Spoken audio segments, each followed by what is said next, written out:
On va se gêner, bonjour et bienvenue sur Europe 1 jusqu'à 18h. Vous allez passer aujourd'hui 1h30 en compagnie de Valérie Mérès, Isabelle Motro, Arnaud Crampon, Jean-Bernard Hébé et Philippe Alfonsi. Qu'est-ce qu'il y a, Valérie? Pourquoi vous me regardez avec cet air gourmand? Oh bah parce que je suis gourmande, Laurent. Elle est surtout appétissante. Et au régime. J'avais vu. Attendez, tout est rond. Elle a deux joues qui ressemblent à des fesses, deux fesses qui ressemblent à des seins et deux seins qui ressemblent à des joues. À des joues. Eh bien, quand j'étais petite, mon frère m'appelait Ciboulette. Mais t'es compté. 6 boulettes. Voilà. Comme quoi, ça revient de loin. Ah, il y a beau Bon, reste. écoutez. Rarement vous nous avez parlé de votre frère. Il fait quoi, votre frère? Il vit aux États-Unis, alors c'est vrai que bon, il vit aux États-Unis. Il vit à Washington. Qu'est-ce qu'il fait à Washington? Il est président des États-Unis. Et il nous a envoyé une arme de destruction culturelle massive, sa sœur. Qu'est-ce qu'il fait aux États-Unis? Mon frère, il est monteur pour National Geographic. C'est lui qui a fait le film sur le mammouth en Sibérie. Il a fait le film sur la trompe. Il a eu un Et elle va y faire ses courses, bon. Et alors? Il a même eu un Emmy Award alors pour ce film. C'est pas vrai. Yeah. Mais jamais vous nous aviez parlé de votre frère. Vous en avez honte. Pas du tout, c'est juste que bon, je pense pas que ça intéresse la terre entière que j'ai un Si, quand frère. même. Mais comment il s'appelle alors? Il s'appelle Emmanuel. Emmanuel Mérès? Bah oui. Ça alors? Bah ouais. Emmanuel Morris. Qu'est-ce qu'on s'est mis sur la tronche quand on était Mais petits? comment ils l'appellent les Américains? Parce qu'ils disent pas Emmanuel Mérès, ils disent quoi? Ils disent Emmanuel Morris? Non, ils disent The Brother of Valérie Mérès. Bon, voilà une émission qui démarre pas mal. Très fort. D'autant que j'ai quelques mails qui vont plutôt normalement vous complimenter. Jean-Bernard, même Sauf vous. moi. Non. Regardez par exemple Elisabeth. C'est pas la reine qui vous écrit.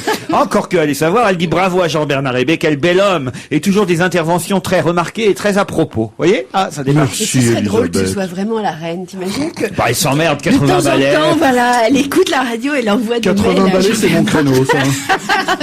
Frédéric dit, cher Valérie Mérès, je vous aime, je vous aime, je vous aime. Ne cherchez plus l'homme de votre vie, c'est moi, je le sais. Nous avons presque le même âge. J'ai 27 ans.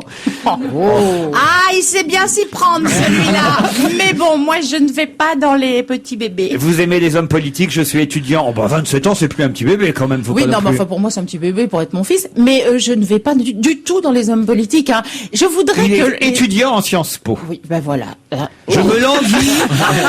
Il faut que les auditeurs comprennent que quand je dis des conneries à la radio, c'est pas forcément pour de vrai. Hein. Je n'ai jamais eu un homme politique dans ma vie, Dieu merci. Je me languis d'une simple réponse, d'un simple mot de vous. Il habite Rennes. Bonjour. Ça suffit. Mon premier mail est à une radio de grâce. Repassez-nous cette chanson que vous avez diffusée hier. C'est un auditeur qui s'appelle Philippe et qui réclame la chanson. C'est pas le seul. Hein. Je veux dire on est couvert d'emails. Je vais pas tous les lire qui réclament le disque de Pierre Gilbert. C'est un disque qui date des années 60. On a passé ça hier. C'était une longue chanson qui se moquait des yéyés de l'époque. Et c'est vrai que c'était très très drôle et très réussi. J'ai entendu ça. Alors c'est promis, on vous le rediffusera. François Renucci vous mettra ça dans un best-of puisqu'il y a quelques jours fériés, pas beaucoup, hein, mais il y a bien 3 ou 4 jours fériés dans le mois qui vient. Donc je pense que pendant un best-of, on vous rediffusera, n'est-ce pas, François? C'est un ordre. La chanson de Pierre Gilbert. Où peut-on se procurer le disque? Bah ça nulle part, à part chez peut-être Opus, à Ménilmontant. Non, ou, sur eBay. Même Jean-Bernard, Sur il sait pas. l'internet. Enfin, il s'appelle Pierre Gilbert. Voilà, peut-être vous pouvez trouver le disque effectivement sur internet. C'est le frère de Daniel. J'ai trouvé hilarant ce disque. Enfin, bon, je vais pas tout vous lire. Je voudrais faire un peu de pub pour Liane Folly, car j'étais à son concert, dit Aurélien, hier soir à Nantes, et c'était oh là là, c'est joli, Gélianissime. Un mélange de chansons et d'imitations qui aurait pu, à une semaine près, s'inscrire dans le festival Juste pour rire à Nantes, qui s'installe dans notre ville la semaine prochaine. J'ai notamment éclaté de rire devant son imitation de Mylène Farmer. Mais c'est vrai que j'ai vu le spectacle il y a quelques semaines et elle fait presque autant d'imitations que de chansons maintenant. Et c'est à conseiller. Elle est en tournée à travers la France. C'est très très très très drôle. C'est la meilleure imitation l'imitatrice du moment, en fait. Alors que c'est pas son métier. Alors que c'est pas son métier. Elle fait Elle est extraordinaire. aussi bien Catherine Fro, Shirley. Mais est-ce que c'est la meilleure chanteuse du moment? c'est peut-être pas ça la sympa, question. Crampon. Ben oui, en plus elle chante très très bien. Après, on aime ou pas les chansons, mais elle Dis chante. donc, Crampon, tu dis pas du mal de Liane Folly, c'est une copine, et tu me les lâches? Non, mais vous avez raison. Qu'est-ce que vous avez dit? Tu me les lâches? Quoi Les crampons, y a pas une expression? Lâchez les crampons! À la rigueur, mets-moi le grappin dessus, tout ça, ça peut marcher. Non, il est crampon, on dit de quelqu'un il est crampon, mais on dit pas lâche-moi les crampons. Lâche-moi les crampons! Non, ça n'existe je pas. pensais. Ah bah ça doit être un footballeur qui m'a dit ça! Lâche-moi la grappe, par exemple, ça existe. Lâche-moi les baskets, mais dans les baskets, il n'y a pas de crampons, même sous les baskets non plus d'ailleurs. Ah bah non, bah c'est Hein c'est que sur un stade. Elle est bien, Valérie. Hein. D'ailleurs, tenez, Jean-Luc dit j'ai un petit faible. Que dis-je, un gros faible pour la délicieuse Valérie Mérès. Je trouve son humour est parfois décalé, certes, mais cet humour crée des petits bides bien sympathiques. Encore plus drôle que la blague elle-même. S'il vous plaît, faites-lui de ma part un énorme bisou, à défaut de pouvoir lui faire moi-même. J'espère pouvoir la rencontrer un jour ou lui faire part de mon admiration franche et sincère. Ses apparitions cinématographiques sont trop rares et je prends un réel plaisir quand elle apparaît sur mon écran de télévision. Outre sa verve acérée, je la trouve rayonnante et sublime de jour en jour. Valérie, sois rassurée, les années te rendent de plus en plus séduisante et de plus en plus à croquer. Jean-Luc, 47 ans, ça c'est dans vos cordes. Je l'ai pas payé, hein. 47 ans, ça Très vous va ça? Encore Oui, un mais qui se enfin, vous tripote devant la savez, télé, quand même. Ah, bravo, hein. À Bourg-en-Bresse. Non, mais c'est vrai, Il Valérie, vaut moi, mieux c'est ça, mon petit complètement. crampon. Mais Valérie, moi, c'est la première fois que je vous rencontre, et c'est vrai que vous êtes superbe. Vous avez une surcharge mammaire qui vous sied à merveille. Je vous en prie, c'est pas surcharge, hein. C'est Vous une êtes charge extraordinaire. normale. Non, vous me donnez une idée de l'infini, là. Une idée de l'infini. Ah, c'est joli ça. Et vient d'où le petit crétin là? Lâche-moi les crétins. Crampon, pas crétin. Je voudrais dire à Isabelle Motro qu'elle est ma chroniqueuse télé et radio préférée et que j'aimerais qu'elle remplace l'espèce de présentateur bellâtre du bateau livre sur France 5. Non, ça c'est pas gentil, puis alors, surtout, j'en serais bien incapable. Alors là, Vous dites ça vraiment. parce que vous travaillez pour lui. Oui, mais Mais non, en non, coulisses, j'en en coulisses, serais- vous aimeriez bien prendre sa Non, place. pas du tout, j'en Allez, serais absolument incapable. Allez. C'est Vraiment. qui le bellâtre? C'est Frédéric Fernet. un autre mail qui vous est adressé, c'est signé Dominique. Eh bien, j'étais contente qu'hier il n'y ait pas la Motro dans votre émission. J'espère qu'elle ne sera pas là aujourd'hui, dit Dominique. Je n'aime pas la Motro. Elle est ringarde. Elle a un sourire niais. Elle est conformiste. Mais soyons honnêtes, ses critiques cinéma ne sont pas mal du tout. Et je suis de façon générale d'accord avec elle. Mais je préfère Monique Pantel quand même. Je ne sais pas, mais la Motro, que ce soit à la télé ou à la radio, elle me donne des boutons et je suis obligé d'éteindre. Bah, c'est pas difficile. moi, je Remarquez, fais c'est ça mieux très pour éteindre souvent. d'avoir des boutons, parce que autrement on peut pas Non, il y a tourner. des télécommandes. Je sais, Laurent, que c'est une bonne amie à vous. Oh, non, non. On se supporte tout juste. Hein, Mais ça ne passe pas. La chienne de garde, je ne suis pas toujours d'accord avec elle. Elle aussi, elle enfonce des portes ouvertes. Ça, mais au moins, c'est allons-y. Isabelle, elle a ça, du ouais. peps, de la répartie de l'humour, elle. La Motro, elle s'y croit et elle a tort. J'ai quelque chose de plus sympathique, la Rémi, qui dit « Merci de continuer à inviter Isabelle Motro. J'écoute ses conseils cinématographiques avec attention. Cela me permet d'éviter d'aller voir des films chiants où l'on s'ennuie à mourir, car je ne vais plus voir les films qu'elle conseille. Mais il a raison. Il a raison. Il ne faut pas aller voir des films chiants où on s'ennuie à mourir. Qui continue à aller voir, je sais pas quoi. Oh non, j'ose J'avais même- cité quelque chose. J'ose même qui pas serait lire la fin du mail. J'avais pas lu la fin du mail. Ne la C'est- lis pas. Oh bah, c'est dur. Il y a Mais meurt pourquoi c'est d'envie, toujours c'est- moi qu'on devrait insulter une femme de temps en temps? C'est dur, bien. man. Qu'elle arrête d'essayer de péter plus haut que son cul, elle va finir par se chier dessus. Oh, c'est très élégant. Et ça me rassure parce que finalement, j'ai pas très envie d'être son ami, ni que mes conseils lui conviennent. Non mais voilà, C'est signé il s'est tué Dominique, à la là. fin. C'est bien. Dominique, c'est signé? C'est Rémi. Ah, Rémi, là. D'accord. Rémi. Non, Rémi. quand ils sont gentils, les mails, je comprends, mais ceux qui sont pas gentils, pourquoi ils se donnent du mal? Pourquoi Après, je les lis? D'ailleurs, pourquoi tu ne sélectionnes que cela? Pourquoi non, regardez, jamais sympathique pour Arnaud Crampon. Bravo Laurent pour l'émission du 15 mars dernier. Vous n'êtes pas venu depuis un petit moment, mais enfin quand même, les auditeurs ont de la mémoire. C'est surtout qu'on conserve les mails quand on en tient un bon sur un nouveau. Mais je suis pas revenu entre le 15 mars. Mais si, je suis revenu. Merci de nous avoir fait découvrir Monsieur Crampon. J'espère que vous le réinviterez. Celui-ci a su accrocher l'auditoire sans jamais déraper. Finesse et répartie face à un Bénichou en admiration à son écoute et un Miller très fair-play. Rendez compte? Pas du tout. Vous devez être malades tous les deux. Vous êtes tombé un bon jour, hein. J'ai rien sur vous cette semaine. Alors, Philippe. Alphonse, rien. J'ai quelques mails corses, mais il n'y a rien d'écrit. Moi, il n'y a que des dessins, des têtes de mort, des trucs comme ça. J'ai des mails qui viennent de Corse, mais dessus c'est écrit, nous, on ne dit rien. Alphonse, on ne parle pas. C'est tout. Bon, c'est déjà fumé. C'est un début, Alphonse. On assume. C'est un début. On vous a entendu l'info ce matin. J'étais triste d'apprendre que on ne trouverait plus de palourdes du bassin d'Arcachon sur les tables françaises, car les autorités se montrent moins tolérantes que par le passé. On applique la réglementation européenne et les coquillages risquent d'être moins facilement commercialisables. Il faut respecter la norme des palourdes européennes et donc fini les palourdes. Vous avez pas entendu ça ce matin sur Europe? Eh ben non. Ça m'avait échappé. Oh, j'étais triste. Et pourtant, c'est... Parce que moi, j'adore les palourdes. Pas seulement les spaghettis à la palourde. par exemple. Oh, mon Dieu. À la vongole. À la vongole, si. Les huîtres, moi mon truc préféré c'est les huîtres. Mais il faut se méfier rien parce à que voir. ah bah si ça a à voir, c'est pour placer un truc alors permettez-moi. Elle est con, ça fait quand même 10 ans qu'on bosse ensemble. On n'a rien à foutre des palourdes. Mais c'était pour amener les huîtres. Comme quoi, en effet, on n'est pas les meilleurs Non, amis du monde. C'est parce qu'il m'est arrivé une mésaventures terrible. Non mais vraiment, c'est pour vous dire à combien la pub vous obsède, combien la pub finalement ça vous rentre dans le crâne et on s'en sort pas. C'est que hier j'ai voulu acheter une douzaine d'huîtres parce que j'avais envie d'huîtres. Et ben je suis revenu avec 118 huîtres. Ah, 118.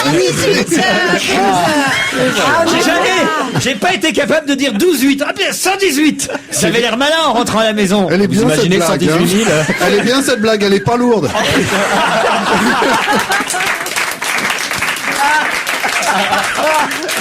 Mesdames et messieurs, tout ça est entièrement préparé. Moi, j'en mange pas trop des huîtres parce qu'on dit toujours... Elle a un QI d'huître. Vous Non, pas moi. Changez de ton, Valérie. Ben voilà, je crois qu'on a. On peut pas faire le tour du sujet. Pour un début d'émission, on peut pas Non, faire c'est bien. mieux. Et le vendeur d'huîtres, il a lâché une perle. Allez, on y va les gars, on y va là. Ah non, alors là, si vous m'emmenez là-dessus, alors là, peut-être qu'on pourrait parler du coup de gueule d'Alain Belon. En ce moment, il pousse que les coups de gueule, Alain Belon. Vous avez remarqué ça? Bah oui. C'est fou. C'est-à-dire qu'il lui reste pas grand-chose d'autre, en fait, à faire dans la vie. C'est non vrai, c'est vrai, c'est vrai. Donc, il occupe le terrain comme il peut. Ouais, enfin quand même, il est bon. C'est un beau mec. Ah ouais, il est bon. Attends, Tu trouves à l'âge qu'il a, enfin je sais pas. Si tous les mecs de 70 étaient comme Belon, je veux dire, Belon, c'était une blague, oui. Delon. Oui, mais Appelez-le melon, ça lui va mieux. Allez, Thomas elle est un peu Fersen, bourriche.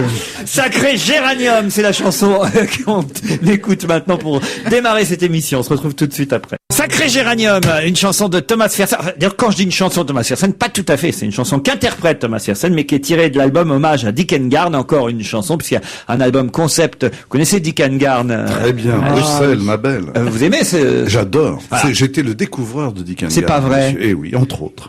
La première fois qu'il est venu faire un concert en France, c'était chez moi. Enfin, chez moi, pas chez moi, mais dans le studio Ah oui, qu'on quel avait, succès. à la radio. Ou alors quel appartement. Grand appartement. Et il chantait Bruxelles et tout. Après, il est devenu un peu fou, mais il a toujours beaucoup Ben, de il y a talent. des tas de chanteurs qui lui rendent hommage, des chanteurs de la nouvelle génération, comme on dit, parmi eux Thomas Fersen et cette chanson Sacré Géranium. L'album s'appelle Le Grand Dîner. On se retrouve après la pub. Philippe Alfonsi, Jean-Bernard Hébé, Valérie Mérès, Arnaud Crampon, Isabelle Motro.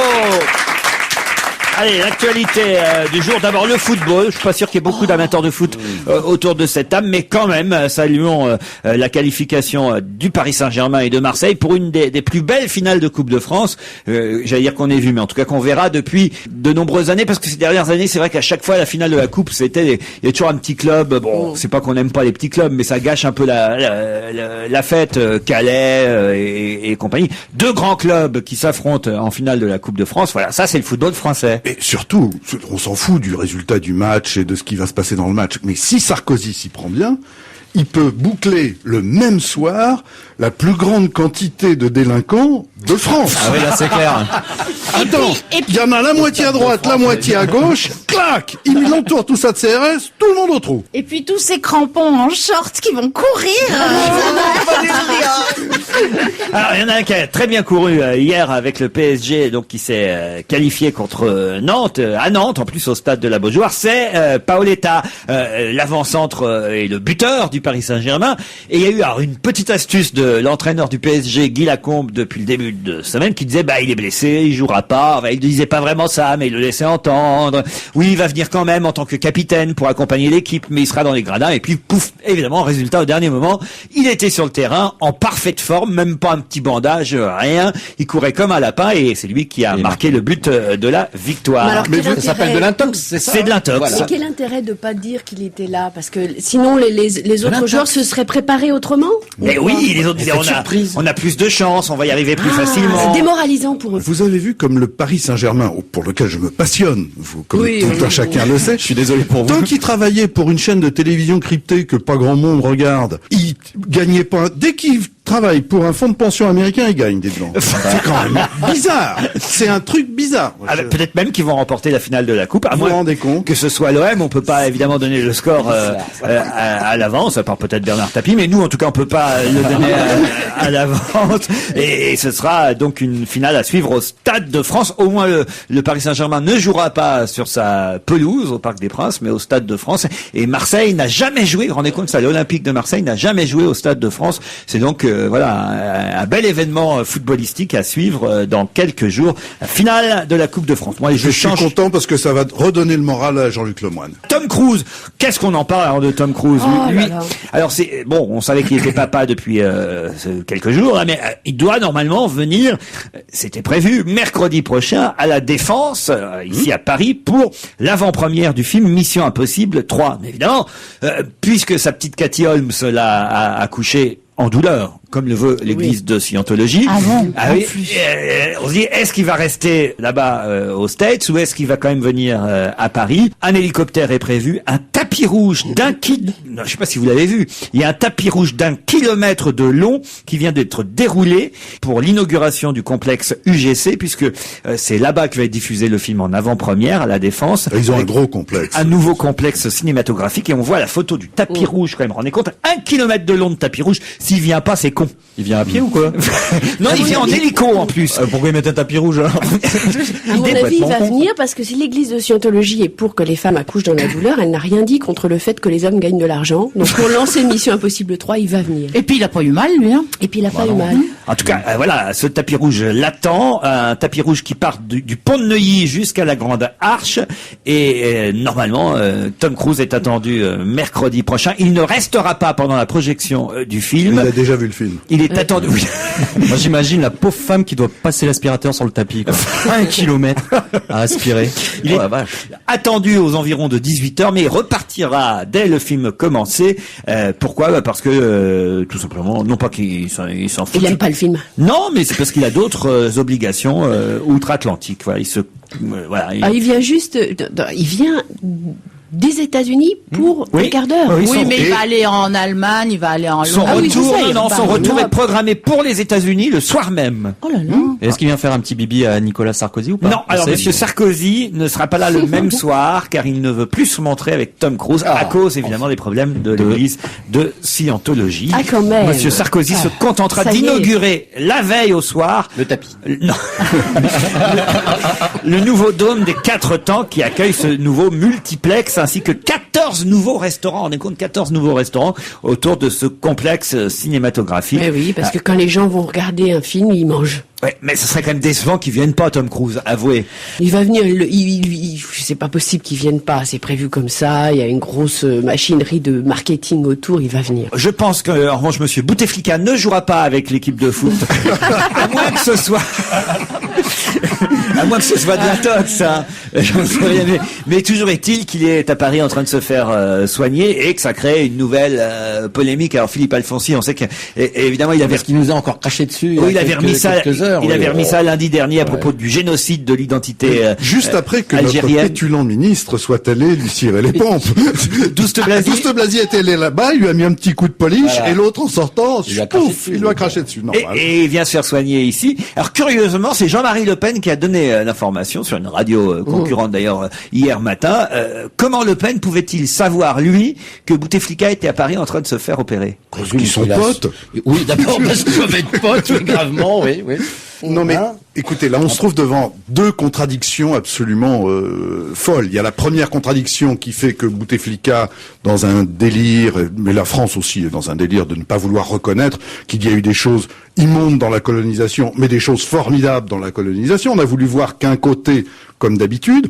Donc lui se permet de nous flageller, Nous rappeler qu'on a un tout petit peu cassé de la race. Voilà, et nous tendons l'autre fesse. Mais d'un autre côté, c'est vrai aussi qu'on peut pas dire grand-chose, parce que si on dit quelque chose, il coupe le robinet à pétrole. Il faut quand même savoir que notre pétrole vient en grande partie d'Algérie. Donc on est bien obligé de fermer notre gueule. Donc c'est là où on est un petit peu coincé. Une famille d'origine algérienne avec une belle histoire qui commençait mal, puisque c'est un enfant de 9 ans qui a été sauvé de la noyade. Je sais pas si vous avez entendu ça, ça se passe dans le Bas-Rhin. Le petit garçon de 9 ans, Arexi, faisait des allers-retours en vélo avec ses deux frères sur une piste cyclable près de l'hôtel où habite cette famille d'origine algérienne. Il est soudain tombé avec son vélo dans le canal de la Marne au Rhin.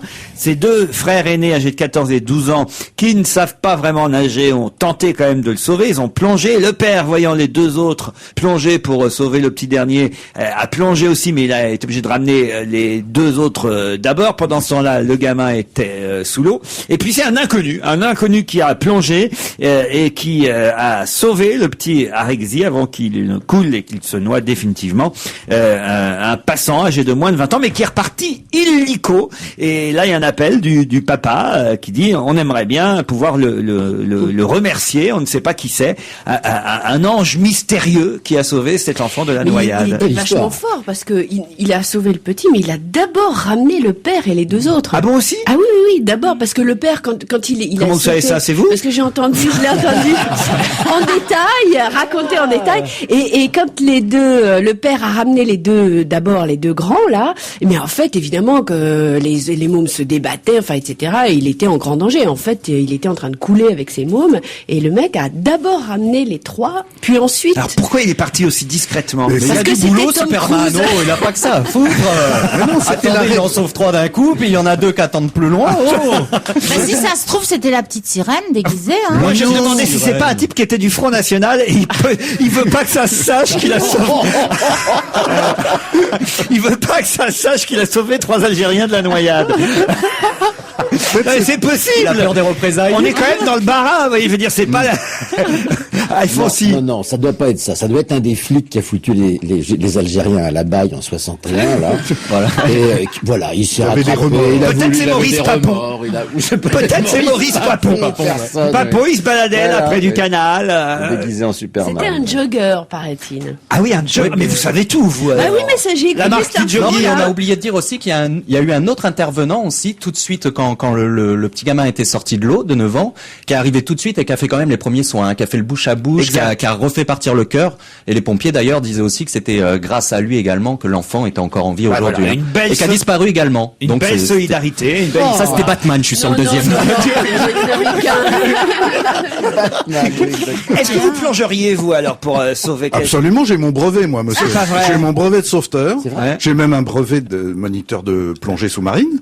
Et je sais faire ça. Mais j'habite pas dans le Bas-Rhin et la scène est assez Moi, sale. ça m'est arrivé une fois. J'étais là au bord d'un canal, il y a quelqu'un qui était en train de se noyer, qui criait « Help! Help !» J'ai dit, au lieu d'apprendre l'anglais, t'aurais mieux fait d'apprendre à nager, connard. Ils sont partis. On se retrouve après le flash de 17h. On va se gêner jusqu'à 18h, toujours avec Alfonsi, Hébé, Motro, Mérès, Crampon. Ah, il y a une autre polémique là, dont on parle depuis 2 jours, c'est l'histoire de Fernand Blanc. Alors, vous vous souvenez peut-être de ce nom, Fernand Blanc.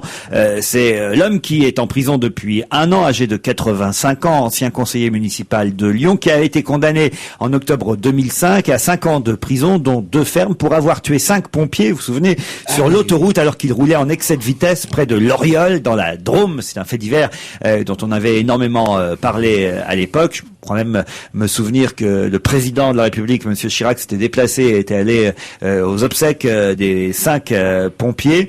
Le chauffard, donc ancien conseiller municipal, 85 ans, a quand même passé 1 an en prison depuis. Et là, il y a une décision du juge d'application des peines qui, évidemment, suscite une émotion au sein des familles des pompiers victimes du chauffard. Cette décision, c'est de libérer l'homme de 85 ans, Fernand Blanc, au bout d'1 an de prison, mais avec un bracelet électronique. Alors, vous avez, personne n'est content, en fait, parce que les familles des victimes disent c'est pas normal, il faut qu'il reste en prison. L'avocat, lui, et la famille de Monsieur Blanc dit c'est injuste, ce bracelet électronique, il ne pourra l'avoir qu'en juillet prochain, et il demande une libération conditionnelle avant juillet prochain. Alors, Jean-Bernard Hébé. Il y a une loi qui s'applique à tout le monde, qui fait que quand on a purgé la moitié de sa peine, on est libérable. Donc ça fait déjà 2 ans, enfin il a été condamné à 2 ans, il en a fait 1, comme toute autre personne, il a demandé sa libération. C'est vrai d'un autre côté que comme on touche à un sujet extrêmement sensible que sont les sapeurs-pompiers, là brusquement tout le monde vient réclamer sa livre de chair et de sang. Et donc, on dit oui, c'est inadmissible, patati patata. Le président de la République s'était déplacé parce que c'était les pompiers, mais par contre, on reconnaît toujours pas aux pompiers le fait que c'est un métier à haut risque. Oui. Ça, par exemple, c'est le président aussi, vous savez. Ah oui, oui, oui, c'est vrai que, enfin bon. Et le bracelet électronique, à chaque fois qu'il sort d'une boutique, ça fait bip bip, c'est ça. Mais non, il n'a pas le droit de sortir de. Non, il n'a pas le droit de sortir de chez lui. C'est pour savoir où il est. Voilà, un bracelet électronique sur un mec de 85 ans, le truc qui sert à rien, quoi. Ça c'est vrai. Il est en train de promener le chien là. Enfin, c'est le chien qui promène le vieux plutôt. C'est n'importe quoi. À mon avis, il n'est pas prêt de reconduire de toute façon. Ce qui serait bien, c'est que j'espère qu'il va sa peine, l'autre moitié de sa peine va être commuée en travail d'intérêt général. Moi, je suis très pour les travaux d'intérêt général. À 85 ans. Mais ça fait Putain, rien. encore un qui va chanter chez Sevran.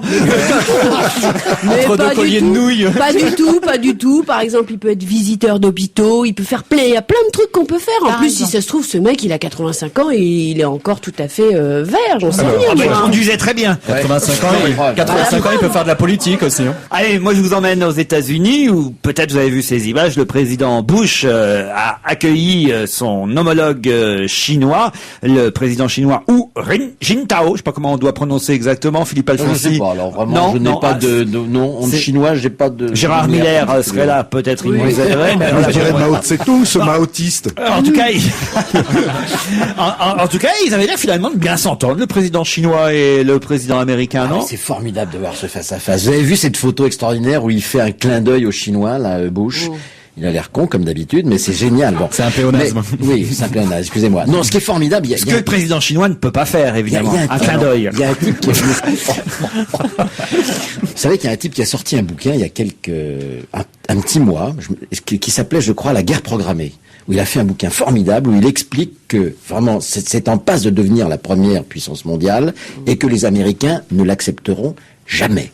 Et que s'ils ont fait la guerre en Irak, c'est pour contrôler le pétrole, pour empêcher les Chinois, précisément, de mettre la main sur le pétrole irakien, etc. Et que, en réalité, les Américains ont déjà programmé une guerre contre la Chine. On reste aux États-Unis, dans le New Jersey, où dans un casino, une mamie, super mamie, on l'appelle déjà, a gagné 10 millions de dollars en misant seulement 5 cents grâce à une machine à sous. La grand-mère américaine qui a 84 ans. Ah ben voilà, tiens, vous voyez, on peut encore faire des choses à 84 ou 85 ans. Pas, elle, c'est tout. Et elle a même reçu 4 demandes en mariage depuis qu'elle a gagné les 10 millions de dollars. Mais pas du tout. 5 demandes. 6 7 à ma gauche. C'est affreux, non? Mais non, parce qu'elle s'en fout. Attendez, à 85 ans, c'est fini, elle est revenue de tout. Elle a 10 millions de dollars, elle est morte de rire. Je suis sûr que non. Une bonne femme qui a 85 ans mise 5 cents dans une machine à sous, c'est quand même quelqu'un qui a quelque part le sens de l'espoir et du miracle, tu vois. Mais tu te rends compte que maintenant elle peut se faire Rocco Siffredi. C'est super. Non, génial. parce que Rocco Siffredi a une fortune personnelle, si j'ose dire. Non, mais c'est 24 centimètres. En plus, ça serait dangereux. Et que donc il est à l'abri du besoin. Après tout, c'est vrai que c'est formidable. À 85 ans, C'est j'étais pas sûr génial. qu'elle puisse avoir un petit jeune dans sa vie. Bon, bah là, si d'un seul coup, avec ses 10 millions de dollars, 15, Elle a peut-être pas envie d'un petit jeune dans sa vie. Attends, Ça aurait été super pour Un petit l'histoire. mec de 50 ans, bientôt même 60, Petit jeune, qui parle bien anglais, qui est bien propre sur lui, qui porte des Mais cravates. vous imaginez comment ça se passe? mais vous, c'est plutôt du vieux jersey que vous portez. Oui, c'est pas du New Jersey. Attendez, vous imaginez comment ça se passe si cette femme joue 5 cents, les 10 millions tombent, donc elle gagne 10 millions, là, sous le choc émotionnel, crise cardiaque, elle claque. À qui reviennent les 10 millions? Les petits-enfants. Ah bah, les crises cardiaques, ça vous sauve parfois un homme. J'ai vu dans Marianne cette semaine un type qui, c'est plutôt le contraire d'ailleurs. Il a eu une attaque alors qu'il était au volant. Lui, c'est pas lui qui le raconte. Ce sont ceux qui étaient dans la voiture en même temps que lui. À un moment donné, pouf, son cœur s'arrête et la voiture. Donc évidemment, il perd le contrôle de la voiture et la voiture rentre dans un arbre. Et le choc contre l'arbre a relancé le cœur. Vous vous rendez compte un peu? Et les autres sont morts ou Voilà. Mais non, puis c'est ceux qui ont raconté ça, mais c'est fou quand même. Ça, j'ignorais qu'un choc pouvait vous redonner le... Si, puisqu'on vous met des chocs électriques. Et le massage Vous cardiaque. vous rendez Pour compte les qu'il est massages cardiaques. sauvé par le tronc d'arbre dans lequel il est rentré. C'est une belle histoire quand Ah même. ouais, la prochaine personne que je vois faire un malaise cardiaque, je lui mets un gros coup de boule. Bon, ça marche pas. J'ai Belle toujours du histoire. mal à croire toutes ces histoires qu'on nous raconte dans les jours. Parce que tous les jours, il tombe des trucs comme ça. Attendez, Une on est- mamie 85 ans qui met 5 cents, pouf, elle gagne 10 10 millions de dollars. On est Le 7 type, il a une milliards. attaque qui rentre dans un arbre. Ségolène Par contre, Royal l'arbre est en mort, tête hein. des sondages. Il y a des tas de trucs qu'on n'y croit pas. Mais non, on est 7 milliards d'êtres humains sur Terre. Évidemment qu'il va se passer des choses, qu'il y a des anormalités. Il y a quelqu'un de moins chanceux, c'est en Allemagne, un retraité. Qu'est-ce qu'ils font comme truc, les retraités, finalement? C'est normal, ce sont les plus nombreux. Ils remplissent les journaux, hein. Ils leur arrivent oui, chaque oui, jour oui. des trucs, hein. Et puis ils ont le temps de raconter. Ah, Ouais, c'est ça aussi. ah oui, jamais demander à un retraité comment ça va. C'est vrai que nous, entre nous, on dit comment ça va? Ouais, très bien. Pas le temps. Comment ça va? Faut avoir 2 heures devant soi, un retraité. Ah, c'est fou, ça. Bon, alors là, le retraité en question habite le nord de l'Allemagne. Il a tiré la chasse d'eau et là, les 30 000 marques, en gros 15 300 euros, sont partis, donc aspirés par la chasse d'eau. On va me dire, mais pourquoi il les avait foutus dans les chiottes? oui. Ben, parce qu'il pensait qu'ils n'étaient plus valables depuis l'adoption de l'euro. Or, on pouvait encore les changer et il a foutu tout ça aux chiottes. C'est con quand même. Ça fait un gros paquet dans les toilettes. Les autorités ont été alertées à cause d'une canalisation bouchée par les 30 000 marques. Ah bah oui, mais peut-être pas en suffisamment bon état pour pouvoir les changer contre des L'argent euros. n'a pas d'odeur, c'est une erreur. Bah, ne jamais, non mais. Alors je sais pas en France où on en est. Je crois que là, nous, on peut vraiment les envoyer On va les bazarder, oui. aux chiottes. Je crois qu'il y a aucune possibilité de les changer. Mais alors pourquoi en Allemagne c'est encore possible? Mais je crois qu'on peut encore changer les billets, mais plus les pièces. En même temps, peut-être qu'il avait entendu la fameuse expression "j'ai envie de dégobiller, bah va aux chiottes". Oui. C'est élégant. Bon, écoutez, celle-là, je l'enlève. Ça c'est fait. Allez, dans ces cas-là, on enchaîne avec une chanson. Les numéros de Bossalo, My Concubine. Je vous en parle après. My Concubine, c'est leur 2e album. L'extrait qu'on vient d'entendre s'intitule Les numéros de Bossalo. On me dit que c'est un groupe français inclassable. J'aime bien ce genre de qualificatif. C'est inclassable, inaudible, inécoutable. Non, mais qu'est-ce que c'est? Vous êtes dur là, parce que vous avez même pas écouté l'ensemble de la chanson. Oui. Franchement, c'est très bien ce que je viens d'entendre. Ah bah si c'est vous, C'est vous trouvez ça charmant. très bien. C'est très bien alors si vous le dites, chef. Non mais vous n'aavez plus rien, vous, Mais, Jean-Bernard mais pas Hébé. du tout. Il y a des tas de choses que je trouve formidables. Mais ça, on comprend rien à ce qu'elle dit. Elle a une patate chaude dans la bouche. L'autre, il joue sur une guitare désaccordée. Cling, cling, cling, cling, cling, cling. Il y a rien. Il y a pas de mélodie. Il y a pas d'orchestration. Il y a rien. Ma fille ferait la même chose avec une guitare trouvée dans une poubelle. Oh, non, mais moi Ce que- j'ai bien aimé. Ce que j'apprécie à Europe 1, c'est Parce que j'écoute justement... plusieurs fois les disques. Je prépare consciencieusement cette émission. J'écoute plusieurs fois les disques avant qu'ils soient diffusés dans cette émission. Je ne passerai pas quelque chose que je n'aimerais pas. Je vous crois, chef. Chef, je vous crois. Est-ce que j'ai été crédible sur ce coup-là? Pas du tout. Très bien. Pas Alors, du passons tout. à autre chose. Un jour sans Ségolène Royal n'est pas un bon jour. toujours dans la presse en ce moment, hein, ça vous le savez. Hier, c'était un sondage à la une du Figaro qui la donnait à nouveau gagnante contre Nicolas Sarkozy au deuxième tour. Donc tout le monde s'affole un peu à droite, à gauche, au point qu'aujourd'hui, dans le Parisien, ça va sortir forcément petit à petit pendant un an les dossiers. Et là, c'est pas elle directement, c'est son frère, le frère. Mauvais procès. Alors là, voilà, mauvais procès. Vous êtes d'accord? Le frère de Ségolène Royal, convoqué par la PJ, titre le Parisien aujourd'hui.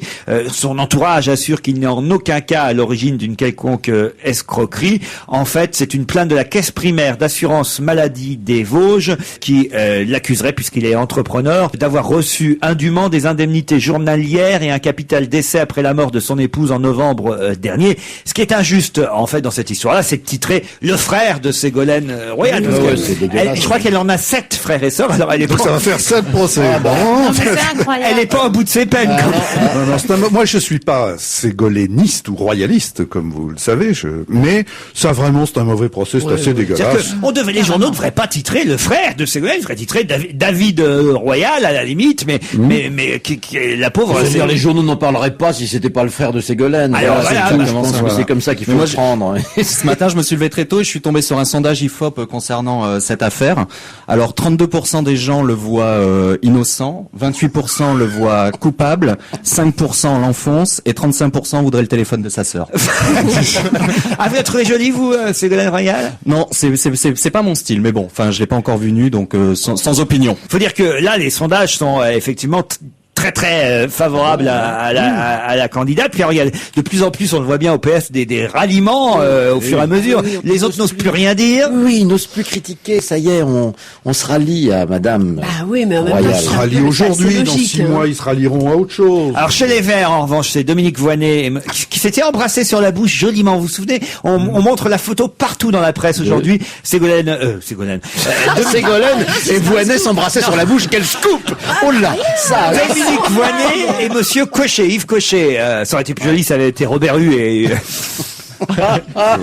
Parce que Hue Cochet, mais c'est Dominique Voynet et Cochet qui sont donc concurrents pour la candidature verte à l'Élysée, mais ce sont en tout cas tous les deux qui sont arrivés en tête du premier tour de ce vote interne au parti vert, et il faudra attendre, je crois, le mois de mai pour savoir lequel des deux finalement sera candidat ou candidate à l'Élysée. Alors, vous voulez mon avis, puisque je vois que vous tendez la main vers moi. Et bon, t'es quand même je vais vous donner. Meilleur. Si tout se passe bien, ce sera sans doute Dominique Voynet qui sera élu. Quand je dis si tout se passe bien, il y a des signes, il y a des points d'ironie à la fin de ma phrase. Et donc, ils ne feront sans doute pas les 5% qui leur permettront de rembourser la campagne présidentielle. Et donc, le parti vert sera définitivement mort et en faillite. Mais vous croyez qu'Yves Cochet, lui, les ferait, les 5%? Ah non, lui non plus. Bon, alors voilà. Mais non, c'est vrai qu'ils avaient deux solutions. Ah bah si, il y avait la première solution, qui était la seule solution intelligente pour les Verts français, ce serait de faire revenir Danny Cohn-Bendit, qui lui ferait facilement les 5 et qui moderniserait le parti. Deuxièmement, il y avait, et je sais pas ma tasse de thé, mais Noël Mamère qui avait un peu plus de chance. Qui lui avait atteint les 5% la dernière Exactement. fois. Et puis sinon, il y avait Stéphane Poquelin, évidemment, qui pouvait emporter l'affaire. Non, mais ça c'est une plaisanterie. Mais voilà, c'est gentil pour lui. Ils sont en très mauvaise posture. Très mauvaise posture. C'est bien, ça fait un juste retour des choses pour une fois que les Verts se font bouffer. Ça change. Ah tiens, à propos de Stéphane Poquelin, qui hier soir c'était, je pense à ça parce que c'est vrai qu'un candidat black à l'Élysée, ça aurait été formidable pour les Verts. Mais oui. Et hier, c'est le contraire qui s'est passé. C'était les adieux au journal de 20h de Thomas Hugues. La France était en larmes. Thomas Hugues a été discret à la fin du journal. Il a dit, nous reretrouverons le dimanche. À mon avis, il broyait du noir. Avec Laurence Ferrari, puisque c'est vrai que c'est Harry Roselmack qui remplacera le remplaçant, puisque Thomas Hugues était à l'antenne ces jours-ci aux 20h de TF1, puisque pendant les congés scolaires, Patrick Poivre d'Arvor, évidemment, est en vacances avec ses nombreux enfants. C'est vrai. Moi, je trouve que c'est une plateforme formidable qu'il a eu. Il n'était pas destiné à devenir le remplaçant de Patrick Poivre d'Arvor. Il présente des tas d'émissions, il va faire des tas d'autres choses. En plus, je veux dire qu'il a vraiment raison de rester à TF1. Quand on réfléchit bien, parce que il n'était que remplaçant de PPDA. On désigne un nouveau remplaçant, c'est Harry Roselmack. Ce qui ne veut pas dire que le jour où PPDA ne présentera plus le 20h, ce qui forcément arrivera un jour ou l'autre. Dans 50 ans. Non, pas forcément dans 1 ou 2 ans, mais peut-être dans 4 ou 5 ans. Il va pas rester éternellement aux 20h, PPDA. Et ce sera pas forcément son remplaçant qui le remplacera. C'est-à-dire que le mec ou la nana, on le sait bien, d'ailleurs c'est toujours comme ça, qui remplace le titulaire pendant les vacances, c'est jamais celui qui lui succède quand le type s'en va. Donc finalement, c'est plutôt bon signe pour Thomas Hugues. Et il a tout à fait raison de rester à TF1. De toute façon, vaut mieux toujours être dedans que dehors. C'est pas ce que votre femme m'a dit l'autre jour. Oh non, écoute, Laurent,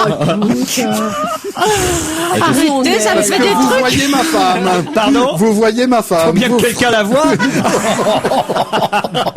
Allez, on se retrouve après la pub. On va se gêner. Valérie Mérès, Isabelle Motro, Philippe Alfonsi, Arnaud Crampon, Jean-Bernard Rébé. Le livre de la semaine s'intitule Une pièce montée. C'est signé Blandine Lecalais. C'est publié chez Stock. Qui va commencer autour de la table à nous en parler? Tiens, peut-être Valérie Mérès. Est-ce que vous l'avez lu, Valérie, d'abord? Mais bien sûr, je l'ai lu. Ah, bien. J'ai adoré. Ah, c'est vrai? Moi, j'adore. De toute façon, ce qui se passe quand ça se passe dans un mariage, tout ça, il y a plein de gens différents. Elle fait parler. D'où le titre, La pièce montée. On aura compris. La pièce montée, voilà. Alors évidemment, j'analyse beaucoup moins joliment que Sophie Garel. Le pitch, peut-être. Alors, ça se passe pendant un mariage et il y a plein de personnages différents qui assistent au mariage qui pensent à l'intérieur d'eux-mêmes et qu'elle écrit sur le livre. C'est-à-dire que elle est en train de lui décrire son bouquin. Elle explose en vol. Les autres expliqueront mieux. C'est-à-dire qu'il y a une petite ça c'est sûr. Ça démarre par Pauline. C'est une petite fille. Elle est dans la voiture. Elle se dirige vers Demoiselle d'honneur. Elle va être demoiselle d'honneur et elle raconte ce qu'elle ressent. C'est une petite fille qui a compris qu'il valait mieux qu'elle soit sage pour pas se faire remarquer. Elle a envie de vomir, mais elle veut pas le dire à ses parents parce qu'en plus ils sont un peu en train de s'engueuler. Et puis comme tous les jours de mariage. Voilà, tout le monde est stressé ce jour-là. Tout le monde est hyper stressé. Lui, il a une nouvelle voiture. Le petit garçon vomit et tout. Enfin bon. Après ça, on a un autre personnage, c'est le curé qui va unir les mariés, donc qui raconte lui ce qui se passe dans sa tête. Quand je disais dans l'intérieur de leur tête, c'est que chacun raconte ce qui se passe dans sa tête à ce moment-là, quoi.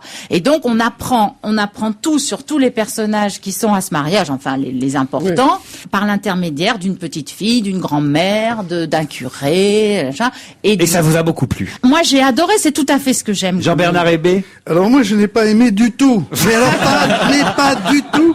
Je me suis arrêté à la page 117. Oh non, alors je vais. Mais non, mais je vous le dis, c'est faut honnête. Toujours rester jusqu'à la fin d'un mariage, c'est là qu'on s'amuse. Voilà. Non, mais alors je vais essayer de résumer ce qu'a dit notre excellente camarade. En fait, c'est la même histoire racontée par moi, c'est 5 personnages, c'est pas été, mais je suppose que c'est par 10 personnages différents, c'est-à-dire les mariés, les mamans, les enfants, les machins et tout. C'est d'un ennui, mais d'un ennui. Déjà que l'histoire...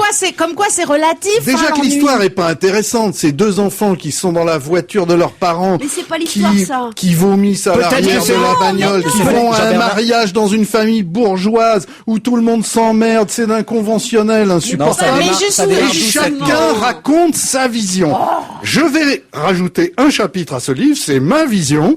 J'ai donc assisté et je me suis ennuyé d'une façon épouvantable. C'est le mariage, c'est pas un bon thème pour vous en ce moment, voilà. C'est tout. Non mais j'ai lu 117 pages, que je trouve déjà pas mal. Je veux bien laisser les 200 autres à quelqu'un. Isabelle Motro. Non, je suis consternée. Je suis consternée par la vie de Jean-Bernard. Oui, moi j'ai beaucoup aimé. Ce que j'ai trouvé très fort, c'est que contrairement à ce qu'on pourrait croire, ce livre n'est pas drôle du tout. C'est-à-dire que ça, je confirme. Il y a des choses.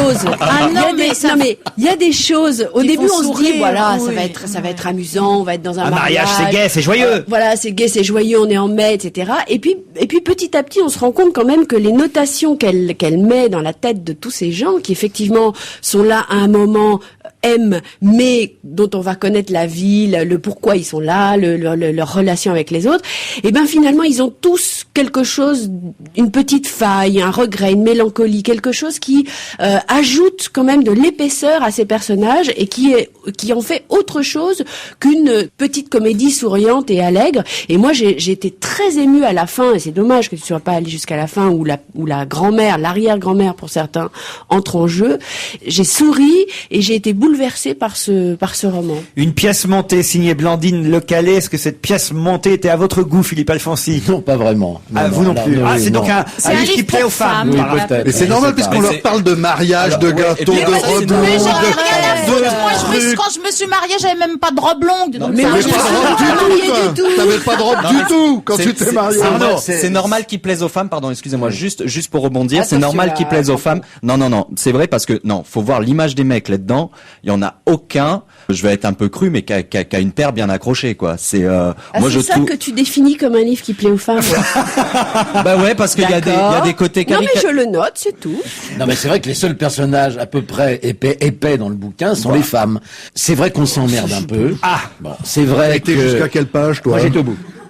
J'étais jusqu'à l'émotion de la grand-mère, parce que c'est vrai qu'il y a un seul moment d'émotion un peu dans ce livre, c'est à la fin avec la grand-mère, mais avec malgré tout, moi ce qui m'a le plus gêné dans ce livre, certaines visions sont sympathiques, d'autres totalement inintéressantes et d'autres complètement ratées. Notamment, je trouve que la jeune sœur qui se révèle tout d'un coup Gwyn au cours de la soirée, je trouve, alors ça je me suis ennuyé, mais alors mais à justement, mourir, c'est ça qui est intéressant, c'est qu'il y a plusieurs personnages, c'est Oui, comme attends, nous, Laurent, ils s'entourent de plusieurs personnes pour que les gens se fassent pas Donc, chier. les différents chroniqueurs de ce Il y livre... en a qui zappent avant la fin. Voilà, les chroniqueurs ici sont sévèrement burnés, moi je vous le dis. les différents chroniqueurs de ce livre ne sont pas tous à la même hauteur et quelques-uns sont très chiants. Mais c'est pas ça, moi, qui m'a gêné dans ce bouquin. En réalité, c'est la morale qu'il y a là derrière. Parce qu'il y a une morale toute bête, toute con et... Quelle morale? Bah si, c'est qu'il faut pas se fier aux apparences, chère madame. Oh là là, et la bourgeoisie, malgré ses défauts, malgré son apparence, tout ça, mais c'est qu'il y a des cœurs d'or là derrière. Mais tu as vu, c'est des gens, c'est des braves gens, ils sont gentils, n'importe quoi. ils sont humains. Les bourgeois sont humains. Mais tu te creuses la tête, elle s'en fout des bourgeois, là. Mais comment elle s'en fout? Elle arrête pas de nous vautrer dedans tout le long du bouquin. Arnaud Crampon maintenant alors. Bah écoutez, moi je suis assez mitigé. Ouais. Moi j'aime assez C'est le point de vue d'un métrosexuel. Non, j'aime assez le montage qui est. Tu fais l'amour dans le métro, c'est ça? Je fais l'amour partout. Uniquement dans les bouches. Il est tendance macho. Voilà, mais il ne faut piper mot. Allez, bon, on y revient. Alors, donc, non, j'ai assez aimé le montage du bouquin dans le sens où les personnages qui vivent la même cérémonie et on comprend des choses au fur et à mesure, notamment le curé qui est en train de sa foi vacille, tout ça. C'est gentil. Pour moi, c'est un livre gentillet, quoi. Le traitement des mecs, je suis désolé, les personnages masculins, mais sont en dessous de tout. Mais les femmes sont pas terribles non plus. Non. Enfin, je veux dire, non, mais vous imaginez sur le coup de la petite trisomique, la petite Lucie qui est trisomique et qui est évincée du mariage par une femme. Tout à fait. Mais le mari qui adore cette petite fille ne bronche pas mais une oreille. Mais le mari, il a rien vu. T'as pas bien vu. Ah mais si, il a bien sûr, il s'engueule à cause de ça. Non, mais pendant le mariage, lorsqu'ils arrivent à évincer la petite fille pour qu'elle soit pas sur la photo, ça se passe en catimini. Ils ne voient rien. Mais avant, quand ils en discutent, ils en discutent et qu'elle dit c'est hors de question qu'il y ait une petite trisomique dans les enfants d'honneur. Elle y est finalement. Attendez, vous imaginez, vous allez vous marier avec ça? Non. Et à la fin, moi, ce qui me gêne, c'est qu'on fait de Bérangère, justement, qui est, pour moi, qui est une nana en dessous de tout. On en fait à la fin, grâce à l'histoire de l'arrière-grand-mère. Voilà. Va-t-elle réussir à construire son bonheur? Non. On n'en fait pas un personnage sympathique. Le seul personnage sympathique, c'est la grand-mère. Et elle, la petite, elle écoute les confessions de la grand-mère. Ça se voit que c'est une femme aussi ça la rend pas plus sympathique. Moi, qui a écrit, quand elle décrit le coup de foudre. Moi, j'aime beaucoup la description du coup de foudre. Donc, c'est Vincent, le mari, qui parle de la rencontre et qui a eu le coup de foudre pour sa femme. Et elle dit, donc, Vincent rencontre Bérangère à un déjeuner chez des amis communs et tombe amoureux d'elle au premier regard. Un fluide tiède qui envahit le cœur, des frissons délicieux qui descendent le long du dos, jusque-là on peut être d'accord, picotent le bas-ventre et lui racornissent les testicules. J'ai déjà eu des coups de foudre. Mes testicules vont bien. Voilà, mais vous avez, je sais pas... survoler un peu les choses au lieu d'analyser. Convoler même pour le mariage. Enfin, je sais pas, c'est très agréable à lire. C'est agréable. C'est gentil. J'ai dit gentil. Oui, non, mais enfin, oui, moi j'aime bien que les livres soient pas méchants, quoi.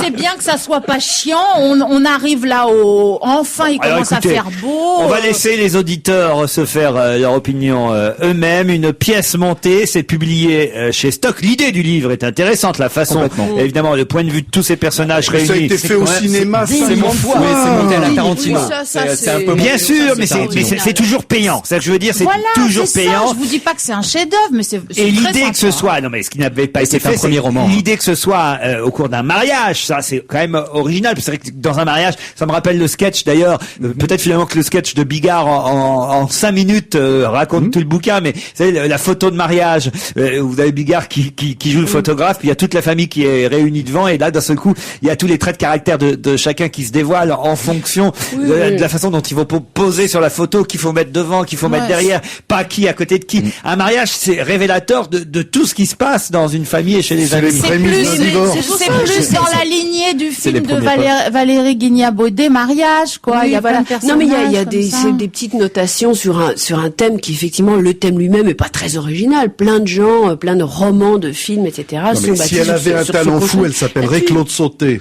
C'est le genre de truc. Non, mais il y a des petites choses. Jamais sauter avant le mariage. Il y a des petites choses entendues quand même, comme le mec qui fait le concours de. Il y a un truc très drôle quand même. Il y a de sauter les plus moches. Oui, ça c'est con, ça. De sauter. Cela dit, moi, ça m'a rappelé des souvenirs. Oui, parce qu'il y en a qui le font. Je vous raconte quelque chose. Je vais me livrer là. C'est une horreur. Quand j'avais 16-17 ans, en boîte, on était un groupe de 7-8 mecs et on organisait des opérations commandant Cousteau. Alors, qu'est-ce qu'étaient les opérations? Vous aviez un bonnet rouge? Écoutez, je viens de Perpignan, un pays de rugbyman, donc c'est vrai qu'on s'amuse des fois en toute légèreté. Donc, on mettait un bonnet rouge vers les... Ce qu'ils ne savent pas, c'est qu'ils sont tombés sur des filles qui jouaient au même jeu. Mais attendez, on mettait un bonnet rouge sur la tête et on se lançait dans la boîte et fallait séduire le plus gros ton en moins de temps possible. Voilà les opérations commandant Cousteau. C'est une erreur. Et j'aimerais d'ailleurs profiter de cette tribune pour m'excuser auprès de toutes celles que j'ai embrassées avec un bonnet rouge. C'est ce garçon-là qui nous dit oui, mais je trouve que les portraits dans le roman. Écoutez, les filles qui ont accepté de coucher avec vous, elles appelaient ça l'opération Tanche. Non, on couchait pas. Attention, on ne couchait pas. Embrassé seulement. Allez, on se retrouve dans un instant après la pub avec Serge Liado. Je suis en train de découvrir que je suis entouré de machos, mais terrible. C'est pour ça que quand Isabelle, Valérie, je suis avec vous. Moi, non, mais c'est pour ça que quand non on pas nous en dit, tant qu'homme, mais en tant que moche. Quand on dit les portraits de mecs sont quand même vachement exagérés et tout. Voilà, en 2 minutes, on vient de faire un tour de table là, de trucs que vous. Oui, c'est vrai. Forcément, le Corse, il se prononce jamais sur ce truc-là. Ils nous abandonnent. Ils allaient en discothèque, ça s'appelait l'opération Cagoule. Et c'est pas les filles qui sautaient, c'était la discothèque. Ça, c'est bon. Ah non, mais c'est affreux. Crampon qui raconte. Non, mais franchement, je viens de comprendre en plus Opération Cousteau parce que c'était se payer les plus beaux tons de la discothèque. Ça, faut quand même le faire. Et après, pendant avec un bonnet pub, rouge, hein. Avec un bonnet rouge. Jean-Bernard Hébé qui nous raconte que lui, au Club Med, c'était par kilo. C'était à qui? Non, à la tonne. À la tonne. C'est-à-dire qu'à la fin de la semaine, non, mais on faisait j'ai honte de ce que j'entends. Hein. Et alors, les types qui avaient pris du retard, ils allaient à l'arrivée de l'autocar parce que les jeunes filles arrivaient à l'autocar. Ils se tapaient l'autocar, ça faisait plus de poids. Ils cherchaient les plus grosses parce qu'ils avaient du retard à rattraper. Mais j'ai honte. Alors ils disaient, oh, celle-là, elle va me permettre de rattraper mon retard. Voilà, toute la différence, c'est que moi, pendant ce temps-là, à 17 ans, je me tapais ma plus belle histoire d'amour. Oh. Alors vraiment, franchement. Avec un prince charmant. Exactement. Tout gentil. Qui avait un bonnet rouge. Avec un bonnet rouge, voilà.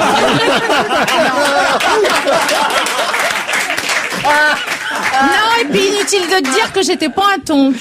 Non mais ça c'est vrai. J'y crois. En tout cas, vous êtes resté au naturel, chère Valérie. Voilà. Serge Liado, bonjour. Les chansons qui se ressemblent. Pardon pour ces quelques digressions avant votre rubrique. Mais je me délecte. Ce n'était que pour mieux la mettre en valeur. Bien sûr.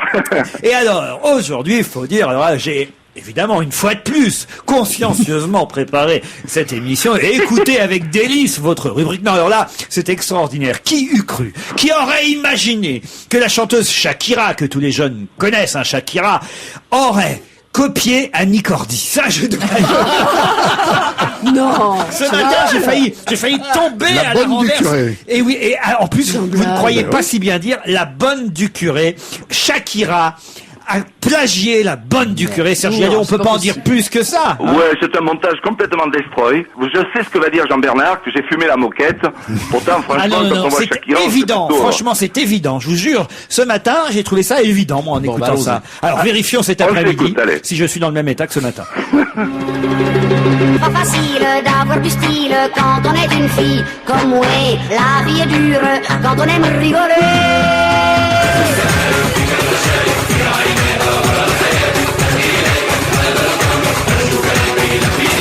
Mais quand le diable, qui est incroyable, me tire par les pieds, ça me gratouille, ça me chatouille de les mettre une mine, je pète et un corsage à tout. Je voudrais bien, mais je voudrais point, mais je peux bien. Bravo, Serge Gallot. Depuis des mois et des mois. Pardon? Il y a une augmentation à la clé. On est brouillé, on n'entend pas bien là. On n'entend pas bien. Oui. Je vous appelle une cabine. La chanson flash du jour. Ah ben, je me suis intéressé, moi aussi, au président Bouteflika. Un demi-siècle après la guerre d'indépendance, et en dépit des polémiques et des tensions, Bouteflika, s'il vient se faire soigner en France, c'est peut-être qu'il y a encore un problème de côlon. C'est la prostate, hein, je crois, hein, normalement, le problème de Bouteflika. On n'en sait pas plus. Bernard Debré, d'ailleurs, l'homme politique et fameux professeur spécialiste de la prostate, dit que ça pourrait être effectivement plus grave qu'on ne le dit. En tout cas, il ne comprend pas très bien l'hospitalisation de Bouteflika en France. Serge Gallot, merci, bravo. À lundi. À lundi, merci. Je ne sais pas si vous avez vu le film Jean-Philippe avec Johnny Hallyday et Fabrice Lucchini, qui n'a pas fait autant d'entrées que évidemment Bah oui, c'est un bon film. les producteurs escomptaient. C'est un bon film, vous dites? Oui, oui. Comment vous expliquez que ça n'ait pas marché? Parce que vraiment, on a vu Johnny et Lucchini partout, Ah oui, partout. ça. Alors peut-être qu'on les a trop vus. Ouais, c'est C'est-à-dire peut-être qu'à ça. partir d'un certain moment, les gens ont eu l'impression qu'ils connaissaient le film parce le pitch est très facile à raconter et qu'à partir de là, ils se sont dit bah voilà, c'est même pas la peine que j'aille le voir parce que je sais tout ce qui va se passer à l'intérieur. Deux, on a soupé du Johnny Hallyday, on n'en peut plus quoi. On n'en peut plus de Johnny. Et trois, je pense qu'effectivement le film est moins racoleur à l'intérieur, si j'ose dire, que l'image qui les s'en est extraits dégagée. donnés, ouais. C'est-à-dire que peut-être que le bouche à oreille est finalement plus subtil et plus fin et que du coup ça n'a pas drainé. C'est que le film avait été nombreux. déjà acheté par les Américains pour en faire une version US. Alors non, c'est pas avec Johnny Hallyday parce que Johnny aux États-Unis ils ne le connaissent pas, même s'il s'appelle Hallyday.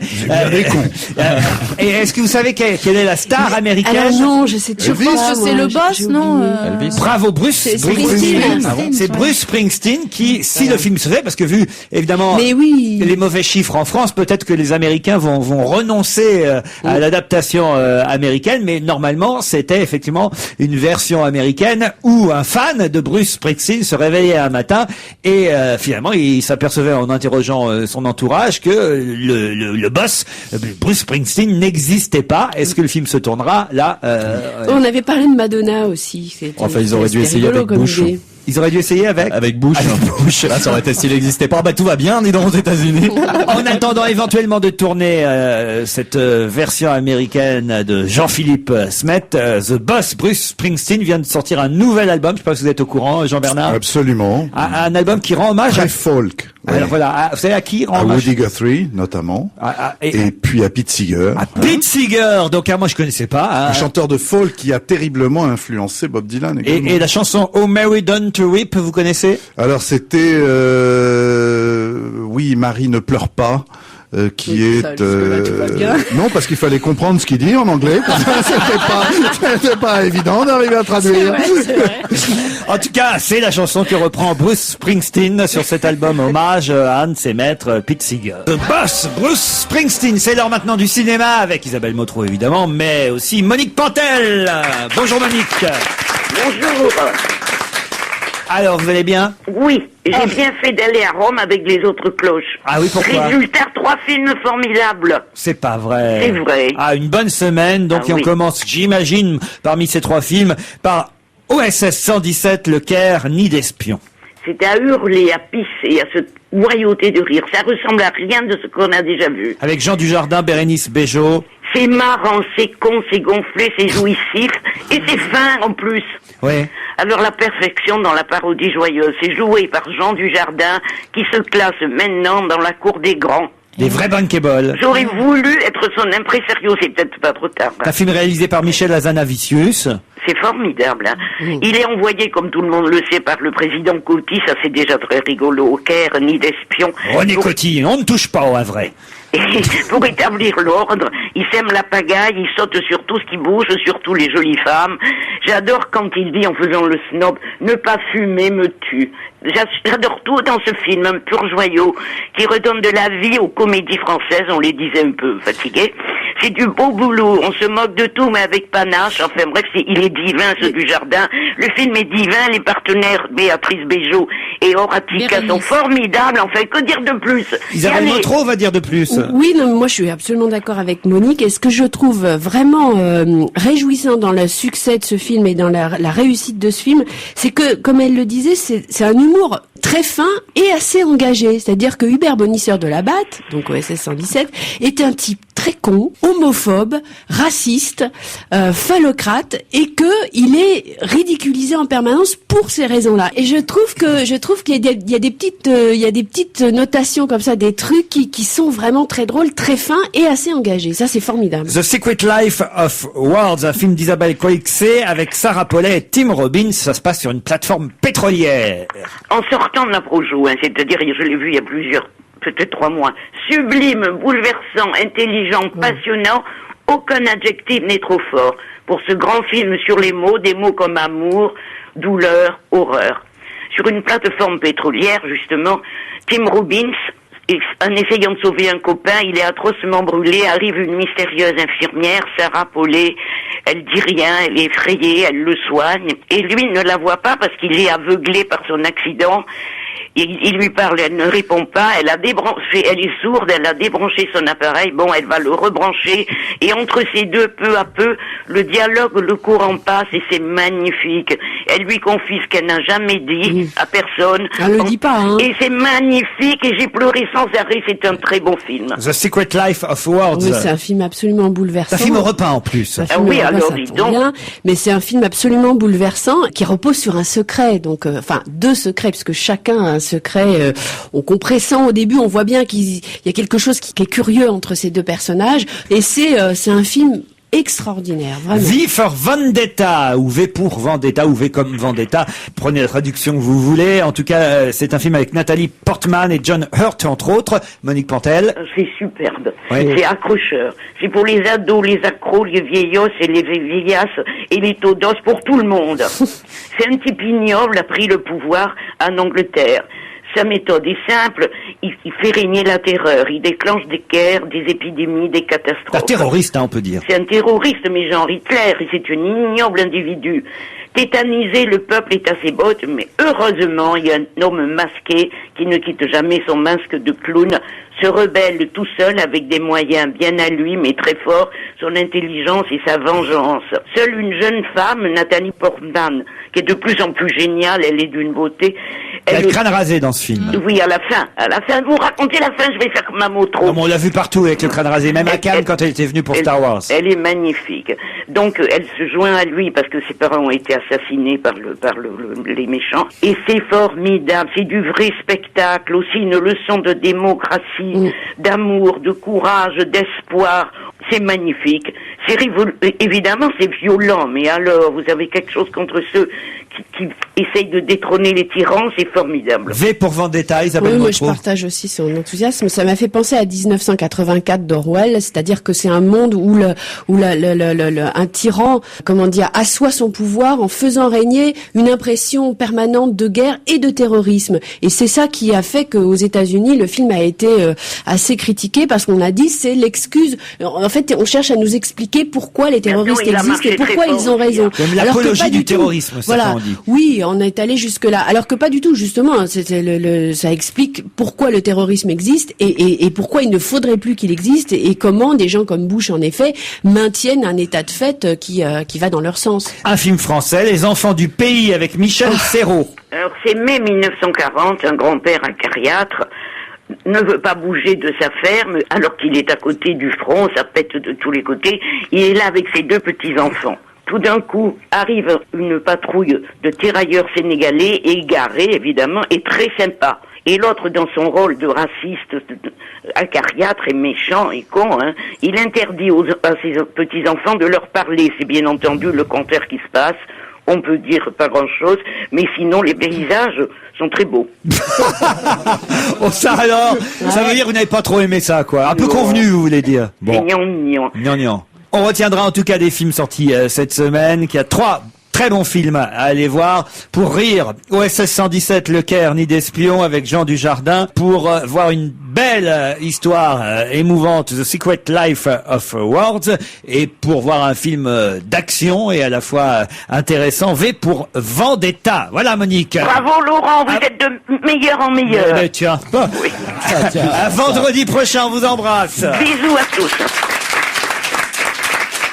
Tiens, signalons que l'auteur d'une pièce montée, Blandine Le Calais, le livre dont on a parlé tout à l'heure, publié chez Stock, sera certainement présente ce week-end à Saumur avec beaucoup d'autres écrivains, puisque ce sont les journées nationales du livre et du vin à Saumur ce week-end, et généralement les écrivains aiment y aller, pas forcément pour le livre, mais aussi pour le vin. Certainement Pierre Bénichou, Claude Sarraute et beaucoup d'autres seront du voyage. C'est là que je ne vois pas le temps passer, je me dis, parce que j'ai l'impression que c'était il y a 3 mois, les journées à moins qu'ils fassent ça 2 fois par an maintenant, alors peut-être, allez, ça. Il n'y a pas de récolte. Vu le succès. En tout cas, c'est ce week-end, les 11e journées nationales du livre et du vin à Saumur. Vous avez des petites choses, oui, Valérie? Je voudrais parler d'un livre, justement, d'un livre que j'ai adoré. C'est une jeune femme qui s'appelle Marie Do qui l'a écrit. C'est chez Plomb et ça s'appelle Fait danser la poussière. C'est drôle, c'est émouvant, c'est bouleversant. C'est l'histoire d'une petite métisse qui est élevée dans une famille de blancs parce que sa maman en fait a fauté avant le mariage avec un black et c'est sa vie et j'ai adoré, quoi. Alors je voulais le dire.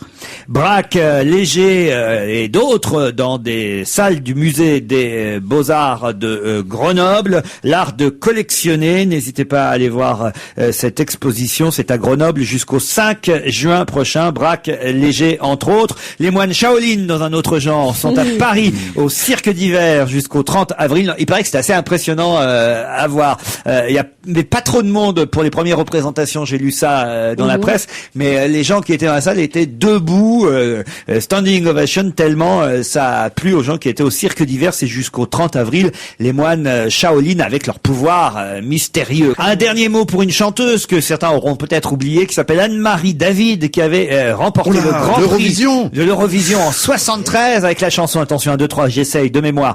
Tu te reconnaîtras. Elle va pas reconnaître sa chanson, par contre.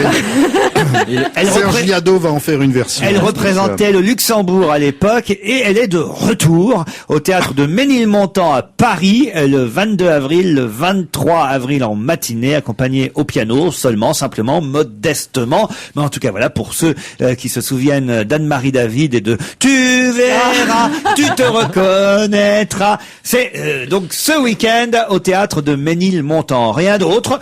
On se dit à lundi, 16h30. Bye bye. Bon week-end sur Europe 1.